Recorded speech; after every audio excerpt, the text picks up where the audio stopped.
continuing the adventure, hunting snails. In the expanse of rice fields that used to be planted with bright red chilies. Now, all that remains is wet soil and silent puddles of water. However, who would have thought? Behind the silence of the mud and the silence of nature, hidden a life that wriggles, that hides, and now comes to the surface. Look, in that corner, where the water pools quietly, shining in the morning sun. That's where the miracle is found. Not one, not two, but tens, hundreds of snails, gathered, silently, as if forming a meeting, like a small army, waiting for the signal to move. The snails are brownish in color, some are pitch black, some are still young, their shells are thin, shining like mud pearls. Are they gathered there because the water is tempting? Or is there something that we don't know yet?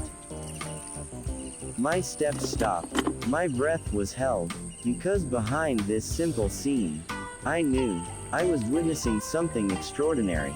Nature, once again, whispered to me about life, about miracles that can only be seen by those who are patient and willing to approach. And there I stood, no longer as a hunter, but as a witness of an amazing discovery in a corner of the rice fields that was almost forgotten. This adventure has just begun.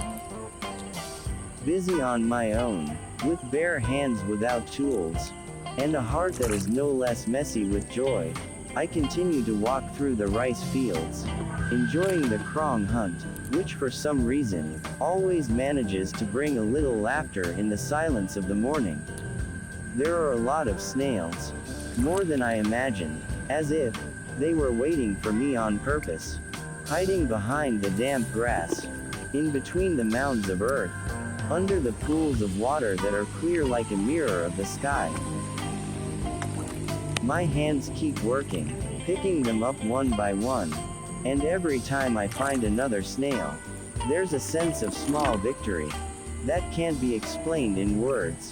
It's not about the amount, but about the process, about the presence of peaceful silence, about the simple moments that feel so meaningful, the calm atmosphere, no roar of engines, no hustle and bustle of the city, only the sounds of nature, the chirping of crickets, the soft wind sweeping through the weeds, and occasionally, the sound of splashing water as my feet step.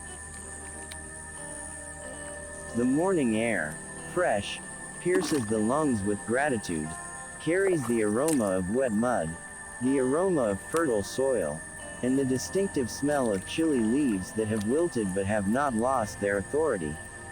In the distance, the sun begins to rise, spreading golden light to all corners of the rice fields, and under its light, everything looks beautiful, even the snail shells sparkle as if plated with gold.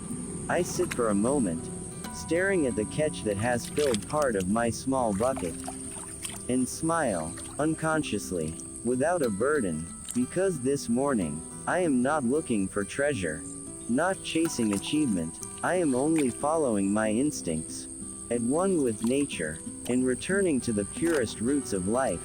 Every hunt has its story, and today, I know, I am writing the most peaceful, most honest chapter in my adventure book. And when I go home later, it is not only the bucket of snails that I bring, but also peace and gratitude that is priceless. Just a few steps, I have already found many snails, clearly visible in the puddles of water, amidst piles of chili stalks that are starting to rot, like jewels patiently waiting to be found.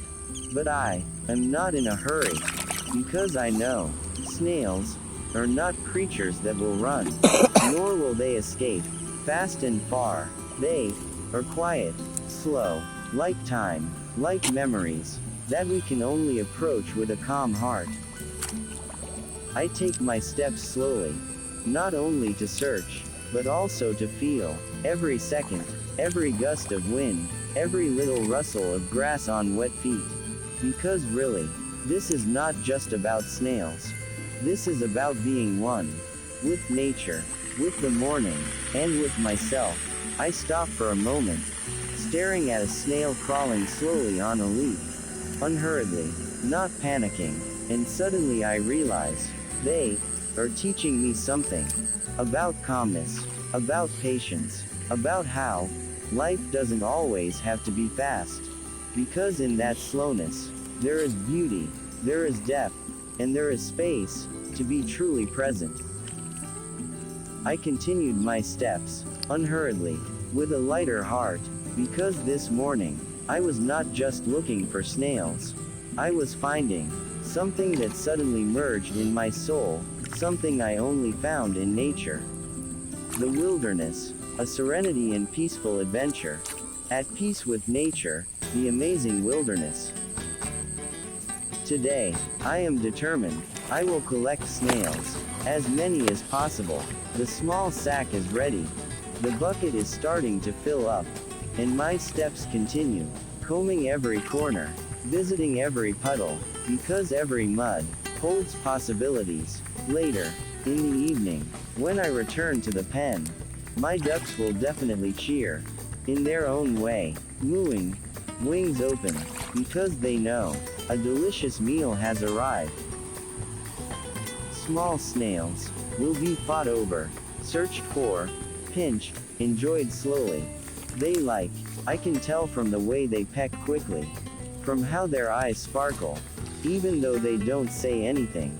And the big ones, those, all separate them, not for the ducks, but for the kitchen, for the stove that has long awaited the spicy aroma, for the old frying pan, ready to welcome the stir-fried onions and red chilies. Spicy snails, village cooking, that makes warm rice not enough for one plate, with coconut milk, or without, all delicious, because there is the taste of soil, there are traces of struggle, and there is a touch of love, from the rice fields, straight to the dining table. Today is more than just hunting. It's about sharing, with the ducks, with family, and with nature that never stops giving. And I am grateful for every drop of sweat, every muddy patch on my feet, because it's all paid off with a smile and a feeling of fullness that doesn't just stay in my stomach, but goes all the way to my heart.